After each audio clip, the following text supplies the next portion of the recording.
Oh, look at you, looking down your phone screen at me, all hazy-eyed. Have you just woken up?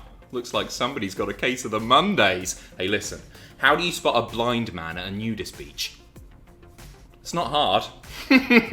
Let's take a look at the headlines. WWE have reportedly banned a wrestling move following a recent Nia Jax match. AEW have removed the match from an upcoming episode of Dark following the discovery of offensive tweets. And a former Nexus member says the group planned to reunite over WrestleMania 36 weekend. We'll tell you more in a bit. So we are kicking things off with the news that WWE have banned the Buckle Bomb from their wrestling matches. This follows a match a few weeks ago on Raw featuring Kairi, Sane and Nia Jax, where Nia hoisted Kairi up, went for the Buckle Bomb, but essentially it looked like she didn't throw her quite hard enough, and Kairi took a pretty nasty landing, hitting the back of her head on the turnbuckles. Scary stuff, and it's been a controversial move for a while. Obviously, it's the move that ended Sting's in-ring career all the way back at Night of Champions 2015, I want to say. Sting and Seth Rollins wrestling, and Sting was injured taking that move, and he's not been able to wrestle since. Also, similarly, another match with Seth Rollins. Seth Rollins hitting the corner powerbomb, not on the turnbuckles this time, but on the outside, the crowd barricade to Finn Balor in their match at SummerSlam 2016 to crown the inaugural Universal Champion. And Finn took that move, managed to continue with the match, but then had to relinquish that title because of the injury caused by that maneuver. This comes from PW Insider. Their report states, World Wrestling Entertainment has opted to remove powerbombs into the turnbuckles, aka buckle bombs, from the list of authorized moves used by talent during in-ring performances. The move led to the retirement of WWE Hall of Famer Sting after he was hit with the move by Seth Rollins several years ago, after the brunt of the move led to injury and the discovery that Sting was suffering from spinal stenosis. And then they go on to mention the spot with Kairi Sane and Nia Jax. So I would suggest this doesn't just... It's not just going to be the classic buckle bomb into the corner in the ring, but this would be probably any power bomb where the receiver doesn't land on their back, doesn't take a flat back bump. I would assume that to be the case. And I think it really does make sense, because it's a move where if you're taking it, you're really putting all of your trust in the person delivering the move. It's very, very difficult to control your landing when it is so sudden, so abrupt. You're not taking a bump on the mat or whatever. So I think this is a good thing. I think it's a good thing. It doesn't mean that we won't ever see it again. It could be the sort of thing where it's whipped out at, very, very big shows to pop the crowd between two really sort of trusted performers. That might happen, and we've seen moves banned in the past, like Seth Rollins again, the curb stomp.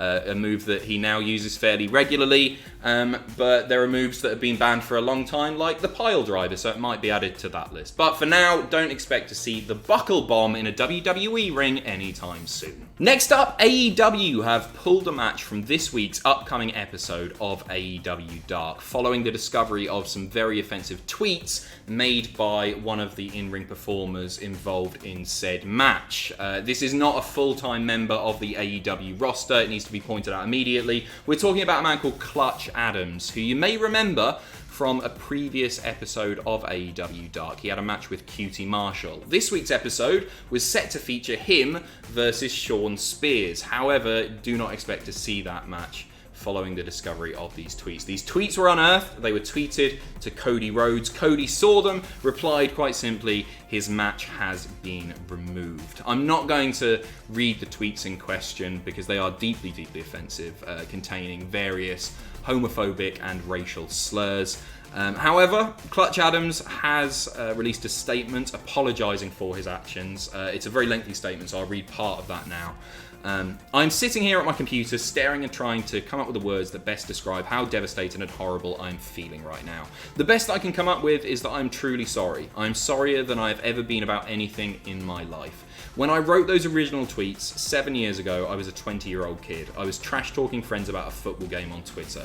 At that point in time, I was ignorant to the pain that those words could cause people. He goes on to apologise specifically to numerous people in the wrestling industry that have given him opportunities before that he feels he has let down following the discovery of these tweets and given what he's said in them. He goes on to apologise directly to AEW staff as well and performers, saying, "I want to apologise to Tony Khan, Cody Rhodes, QT Marshall and everyone at All Elite Wrestling. You gave me the biggest break in my career. I am truly sorry for the embarrassment that I caused the company and yourselves. I wish you all of the best and apologise that my mistakes ended our relationship." So obviously he should have never said these things because they are deeply offensive, deeply hurtful. I admire the fact that he's come out with just an apology. He hasn't tried to explain or justify his words past saying that I was young and foolish, essentially. He has just apologised outright to everybody that everybody that the tweets have caused offence to or hurt their businesses and so on. He's not really making excuses, but he should have never said these things in the first place. Let's be honest, they are the deeply offensive words contained in that original tweet.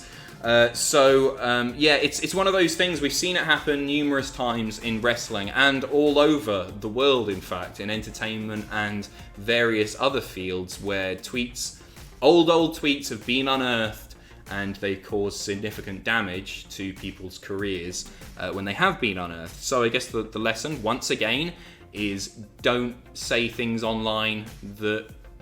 Well, first of all, don't think those things. Don't be a racist. Don't be a homophobe. But also, don't say things online that will come back to bite you at a later date. Be careful with what you say online, and most important, have compassion for people. Don't say or think things like that either. Don't expect to see Clutch Adams on any upcoming episodes of AEW programming. He's wrestled all over the place before, by the way. He's done Impact, he's done loads of promotions in North America. This has obviously caused significant damage to that man's career. At least he's come out and apologised, but, be careful. Words hurt, right? Remember the Nexus? That stable with all the potential in the world. So exciting! Until John Cena came along and ruined everything. Well, there were plans to reunite that faction at a recent WWE event over WrestleMania weekend. But don't get too excited. It wasn't anything to do with any kind of in-ring action or anything like that. We are talking about WrestleMania Access, WWE's big fan convention. Of course, didn't happen this year because of the global pandemic that we're all currently facing, and WrestleMania emanating from the Performance Center. So obviously there wasn't a WrestleMania Access. But speaking to the host of the VP show recently, Darren Young, obviously a former member of the original Nexus, saying that they planned on getting as many members together as possible for some sort of reunion. I would expect this to just be photo ops, something like that. Maybe some WWE.com or network exclusive content, perhaps, something like that. It sort of calls into question who would have been available for that. So we look at the original members of the Nexus. I'm not going to talk about the new Nexus or like John Cena's Nexus or any of that stuff. Wade Barrett. We're doing, by the way, a quick what happened to that wrestler. Wade Barrett. So he's doing NWA now. He's involved with them. I don't know if his contract would prohibit him from doing something like this, or if he would want to do it. It wouldn't be a Nexus reunion without the leader of the Nexus. Let's face it. Oh, screw it. Bring CM Punk in. He's the same thing. David Otunga, still contracted by WWE, does the odd pre-show bit here and there. Justin Gabriel, Ring of Honor at the moment. Now PJ Black, of course. Heath Slater, WWE until about a month ago, and he was let go. Darren Young still wrestling. His last indie date, I think, was 2019. Skip Sheffield, Ryback, of course, is now flogging protein powder. Daniel Bryan does the odd indie as well, I should point out. Daniel Bryan, now a mainstay of SmackDown and possibly future Intercontinental Champion. We'll find out in a couple of weeks. Michael Tarver still does the odd indie date as well. I mean, you could bring in, the likes of Punk or Husky Harris, who joined a little bit later. They're all kicking about in some way, but I don't know. I would have been interested to see it. It would have been a nice photo op. There was a brief Nexus reunion, right? I looked into this. Only 3 members. They competed as the Nexus Alliance in 2018, a King of Trios for Shikara. And Darren Young PJ Black and Michael Tarver formed a trio for that event. I had no idea until I looked into that. Interesting stuff. I need to watch more Chikara.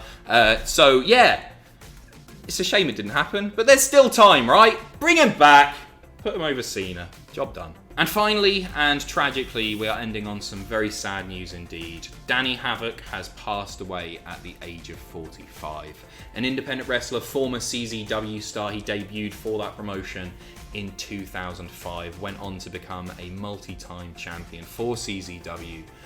Incredibly sad news. Game Changer Wrestling tweeting out just a few hours ago, with a broken heart, the GCW family mourns the loss of Grant Birkland, aka Danny Havoc. Danny was an incredibly talented, intelligent, caring, and genuine person. He was also an elite performer that entertained a generation of fans and inspired a generation of aspiring performers. CZW tweeting, "This cuts too deep. Grant Danny Havoc Birkland. He was an inspiration to so many and a friend to all, and our hearts go out to his family and loved ones. We can take a small comfort in knowing that the entire wrestling community are sharing the same grief right now." Sammy Callahan tweeting, "Absolutely heartbroken. I wouldn't be who I am today without Danny Havoc. Absolute genius who never got the credit he deserved. I'm beyond privileged to have been able to travel the world with him. Reach out to your loved ones. Life is so short. Love you, Grant."